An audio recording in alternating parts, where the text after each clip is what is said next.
अस्सलाम वालेकुम। मेरा नाम डॉक्टर आसिफ है। आज जो लेक्चर में आपको पढ़ा रहा हूँ वो पेरिकार्डियम की मुख्तलिफ डिजीज़ के बारे में है। Pericarditis, pericardial effusion, constructive pericarditis और कार्डिक टेम्पोनार्ड पे डिटेल में डिस्कशन करेंगे। पैथोफिजियोलॉजी, ट्रीटमेंट ऑप्शंस के ऊपर तफसील से बात होगी। अगर जहन में कोई क्वेश्चन आएँ तो कमेंट सेक्शन में लिखें, मैं आपका रिप्लाई करूँगा। वीडियो लाइक करें, चैनल सब्सक्राइब करें और बेल आइकन ज़रूर प्रेस करें ताकि तमाम वीडियोज़ आपको टाइमली पहुँचती रहें। ये वीडियो लेक्चर्स आपके कॉन्सेप्ट्स क्लियर करने और बहुत सारे एग्जाम्स पास करने में हेल्प करेंगी। आइए लेक्चर स्टार्ट करते हैं। बिस्मिल्लाहिर्रहमानिर्रहीम। कर दिया है। देखिए पेरिकार्डियम क्या चीज़ है। हार्ट के अंदर एंडोकार्डियम है, मसल लेयर मायोकार्डियम है, तो बाहर एक शॉपिंग बैग है जिसकी दो लेयर्स हैं। मतलब हम दो शॉपिंग बैग्स को अटैच कर लें आपस में तो ये पेरिकार्डियम की दो लेयर्स हो जाएंगी, विसरल अंदर वाली और पेराइटल दूसरी वाली।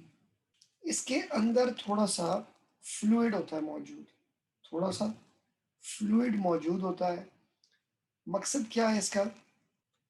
ये हार्ट जो है वो कॉन्ट्रैक्ट और रिलैक्स आराम से इसके अंदर करता रहे और एक प्रोटेक्शन होती रहे इसकी।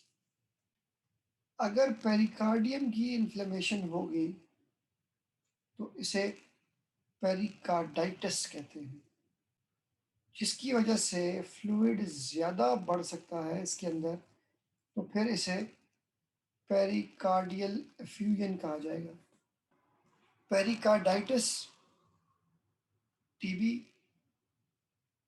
वायरस, बैक्टीरिया, फंगाई, मलिग्नेंसी और काफ़ी सारी ऑटो इम्यून कंडीशंस में मुमकिन है।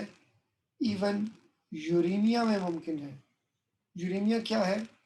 एक्यूट किडनी इंजरी या क्रॉनिक किडनी डिजीज़ जिसमें यूरिया लेवल बहुत ज़्यादा बढ़ जाए, यूरेनिया कहलाता है।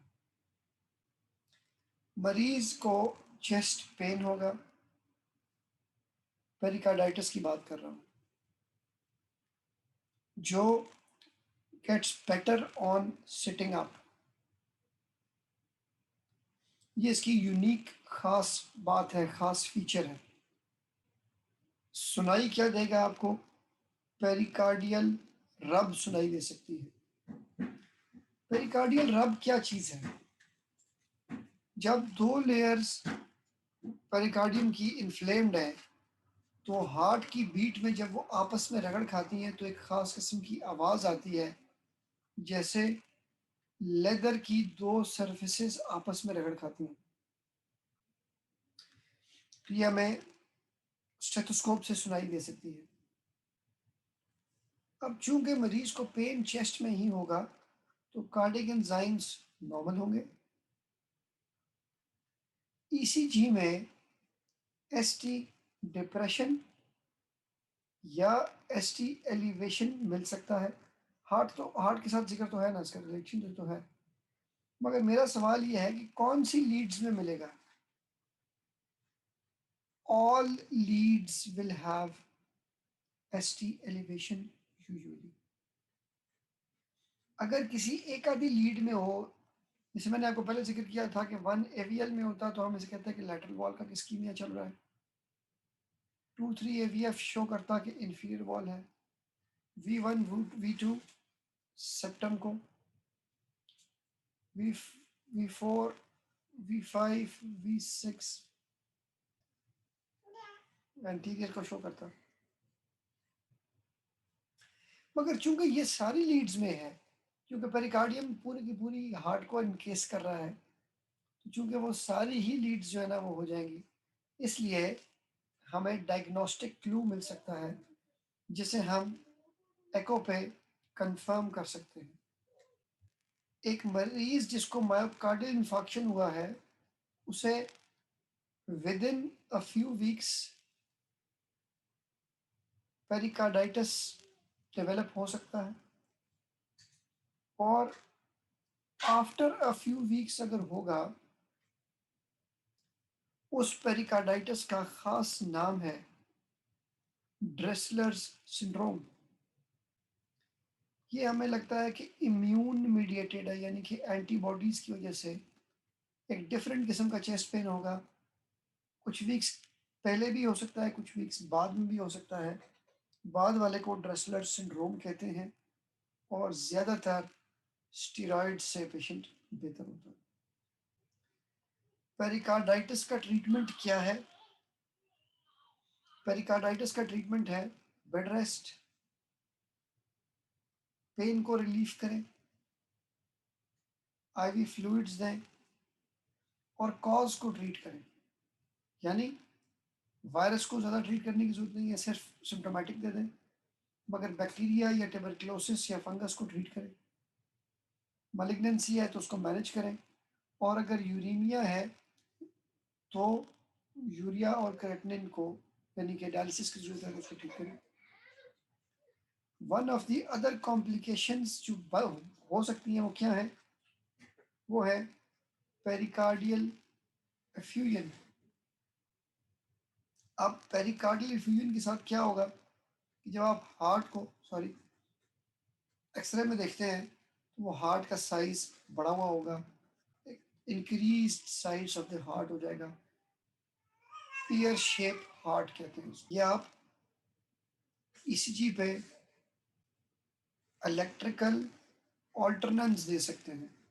एक कॉम्प्लेक्स बात है, एक कम्प्लेक्स छोटा होगा, एक कम्प्लेक्स बड़ा होगा, एक कम्प्लेक्स बड़ा होगा, एक छोटा होगा, क्योंकि फ्लूइड के अंदर हार्ट तैर रहा है। एको पे आप कंफर्म कर सकते हैं। ट्रीटमेंट अंडरलाइन कॉज जो मैंने अभी बताई, टीबी, वायरस, बैक्टीरिया, उसको ठीक करें तो मरीज ठीक हो जाएगा। अगर बहुत ज़्यादा एफ्यूजन है तो फिर एक कैथेटर डाल के उसको रिमूव कर दें। स्टर्नम के थ्रू एक कैथेटर डाल दिया जाता है ताकि वह फ्लूइड रिमूव हो जाए। फ्लूइड रिमूव करने से पेशेंट के सिम्टम्स इंप्रूव कर जाते हैं। अगर आप ऐसा नहीं करते तो it can lead to calcification of the pericardium, जो कॉन्स्ट्रिक्टिव पेरिकार्डाइटिस करा सकता है। अल्टीमेटली अगर वो बिल्कुल ही स्टॉप कर दे तो कार्डियक टेम्पोनाड हो जाता है। क्या चीज स्टॉप होगी? हार्ट रिलैक्स नहीं हो पा रहा। रिलैक्स का मतलब प्रॉपरली वो ओपन नहीं हो पा रहा कि उसके अंदर ज़्यादा फ्लूइड इकट्ठा हो सके। और इस वजह से क्या होगा, अब हार्ट कंस्ट्रिक्ट हो गया है तो जेवीपी रेज हो जाएगी और राइट हार्ट फेलियर के साइंस आना शुरू हो जाएंगे।